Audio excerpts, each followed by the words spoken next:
인류는 우주에서 유일한 존재일까요? 몇 세기에 걸쳐 인류는 이 난제에 도전해오고 있습니다. 우주의 지적 생명체는 어떤 모습을 하고 있는지, 우주인과 평화적인 관계를 형성할 수는 없는지 이러한 의문들은 끊이질 않습니다. 하지만 우주는 아무것도 가르쳐주지 않기 때문에 페르미 역설이라는 말 외에는 이를 정확히 표현할 방법이 없습니다. 만약 어떤 생명체가 존재한다고 한다면 왜 그 증거를 찾지 못하는 걸까요? 존재의 가능성을 논하는 이론과 가설은 수도 없이 많습니다. 그중 하나로 동물원 가설이라는 것이 있는데요. 이 가설은 인류보다 고도의 문명을 가진 존재들은 이미 우리의 존재를 관찰하고 있으며 인류가 어느 정도의 문명 수준을 갖추게 될 때까지 기다리고 있기 때문에 접촉을 하지 않는다는 것입니다. 유명한 일본계 미국인 물리학자인 미치오 카쿠는 고도로 발달한 우주인은 이미 우리들 주변에 존재하지만 우리가 너무 미숙하여 그것을 깨닫지 못하는 것이라고 생각했는데요. 다음과 같은 재미있는 비유와 함께 자신의 의견을 밝혔습니다. 만약 개미 무덤 옆에서 고속도로를 건설한다면 개미는 그것이 대체 무엇이고 건설을 하고 있는 생명체가 뭘 하려고 하는지 이해할 수 있을까? 인간 또한 개미들을 볼 때마다 일일이 멈춰서고 곤충을 상대로 폭력을 쓰거나 장난을 치고 싶어 할까? 아마 우주인에게 있어 인간도 이와 같을 것이다. 라고 말이죠. 이외에도 인류는 다른 차원의 과학자들에 의해 만들어진 컴퓨터 시뮬레이션일 뿐이며 우주인과 만나지 못하는 것은 단순히 지구 밖의 생명체와 마주치지 않도록 프로그래밍 되어 있기 때문이라는 믿기 힘든 가설도 존재합니다. 하지만 오늘의 이야기는 다른 가설에 대한 것인데 왜 우리가 우주인을 만날 수 없는지 조금 난해하지만 상당히 기발한 가설을 하나 소개해 드리겠습니다.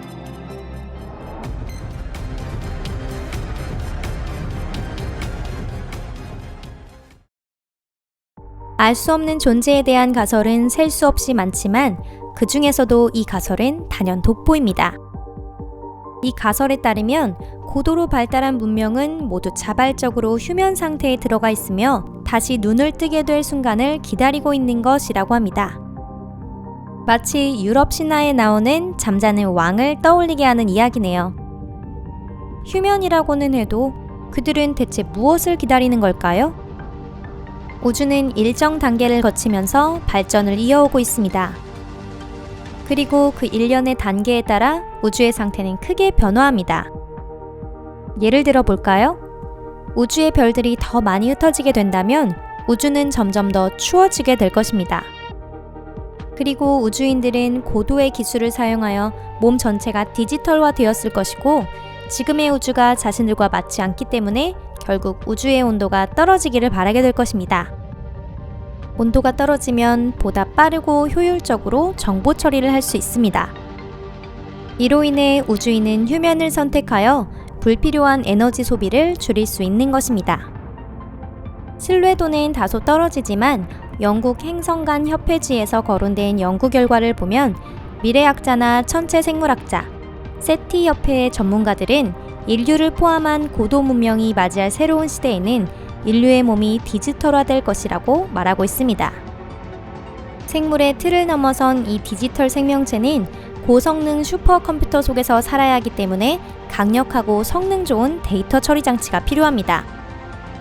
학술 잡지의 저자인 앤더스 샌드버그와 스튜어트 암스트롱, 밀란 셀카빅의 말에 의하면 정보 처리 장치는 만능이 아니기 때문에 이를 움직이기 위한 시스템이 주변 온도에 좌우될 수 있다고 말합니다. 다시 말해 온도가 낮아질수록 정보 처리 능력은 향상된다는 것이죠. 하지만 강력한 슈퍼컴퓨터 시스템의 온도를 낮추기 위해서는 막대한 에너지가 필요합니다. 그렇기 때문에 고도로 발달한 문명에서 필요한 물자나 지출의 크기를 미리 예상하고 이 같은 낭비를 피하기 위해 긴 시간의 수면을 선택했을 가능성이 있다는 것입니다. 현재 우주의 자연 방사능에 의해 발생하는 열량은 3켈빈입니다. 인간에게 있어서는 추운 상태이지만 슈퍼컴퓨터에게는 아마도 뜨거울 것입니다. 최근 진행된 연구에서는 3조 년 후 우주의 팽창이나 대부분의 별이 소멸해가는 과정에서 우주의 자연 방사능 역시 거의 사라질 것이라고 말하고 있습니다. 그런 환경 속에서는 정보 처리 속도 또한 지금보다 10에서 30자릿수 이상 빨라지게 됩니다. 따라서 외계 생명체가 효과적으로 활동하기 위해 지금은 일시적으로 몸을 감추고 있다고 한다면 모든 것이 딱 맞아떨어집니다. 지금보다 더 추워질 미래에서는 적은 에너지 소비량만으로도 더 많은 것을 얻을 수 있게 되기 때문입니다. 이 과정을 샌드버거 씨는 이렇게 표현하고 있습니다. 이용 가능한 에너지, 즉 예산이 한정된 상태에서 자신은 어떻게 해서든 케이크를 사고 싶다고 가정합니다. 크리스마스 이브 당일에는 가격이 많이 오르겠지만 2, 3일이 지나면 가격은 자연스럽게 떨어집니다. 그렇기 때문에 만약 커다란 케이크를 사고 싶다면 가격이 떨어질 때까지 기다려야 합니다. 하지만 그렇게까지는 못 기다리겠다 하면 비싼 가격에 살 수도 있지만 홀 케이크는 고사하고 한 조각을 겨우 사는 게 한계일 것입니다.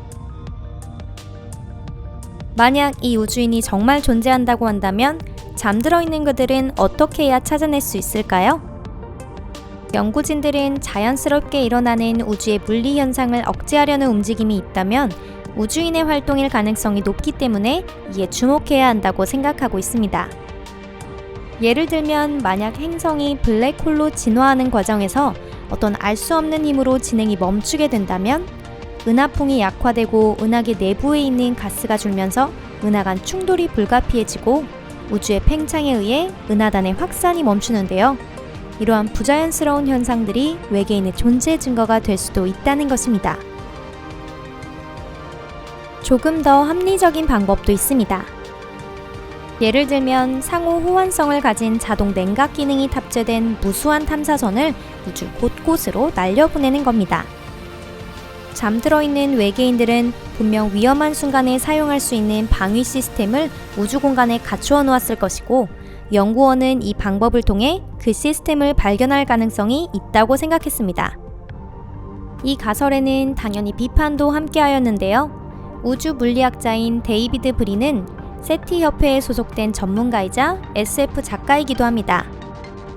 그는 따뜻한 우주가 디지털 생명체에게 좋은 환경은 아닐지도 모르지만 그렇다고 해서 그것을 바꾸기 위해 많은 시간과 기회를 날려버린다는 것은 말이 되지 않는 데다 무척 위험한 대책이라고 생각했습니다. 데이비드 브리는 이렇게 말하고 있습니다. 만약 물리적 법칙을 무시하고 데이터이즘, 즉 데이터를 신으로 보시는 미래의 가설적 종교를 받아들인다면 컴퓨터화된 근사한 미래를 꿈꾼다 해도 언젠가는 강제로 현실에 끌려올 것이다. 그렇다면 다른 문명이 휴면 중이라는 것을 역으로 이용하여 방위 시스템을 뚫고 상대에게 데미지를 주는 것은 가능할까요? 처음 이 가설을 제시했던 샌드버그 씨 역시 수십억 년이 지난 후에는 어쩌면 인류의 디지털화도 선택사항이 되지 않을까라는 생각에서 나올 수 있는 단순한 가능성을 얘기한 것일 뿐 결코 그 가설을 맹신한 것은 아니었습니다. 제가 전해드리고 싶은 내용은 페르미 역설의 답이 무엇이든 우주의 미래는 결국 우리 손에 달려있다는 것입니다. 그리고 물리의 법칙은 절대 거스를 수 없습니다. 외계인은 정말 있을지도 모르고 그도 아니면 우리들이 뭔가 근본적으로 착각을 하고 있는 것인지도 모르지만 어느 쪽이든 그 답은 우리에게 또 다른 충격을 가져다 줄 것입니다. 하지만 그 답을 내기까지는 아마 많은 시간이 걸리지 않을까요? 그 결과가 어느 쪽이든 인류는 멈추지 않고 지구 밖의 생명체를 계속 찾으려 할 것입니다. 나사를 대표하는 직원들이 전력으로 탐사를 하고 있는 가운데 결과가 상당히 낙관적이며 인류를 초월한 지적 생명체와 마주할 날이 머지않았다고 공표했다고도 합니다. 여러분, 오늘은 여기까지입니다. 저희 채널도 계속해서 외계 생명체를 찾아 나설 것입니다. 동참해 주신다면 더욱 재미있겠죠? 그럼 안녕히 계세요.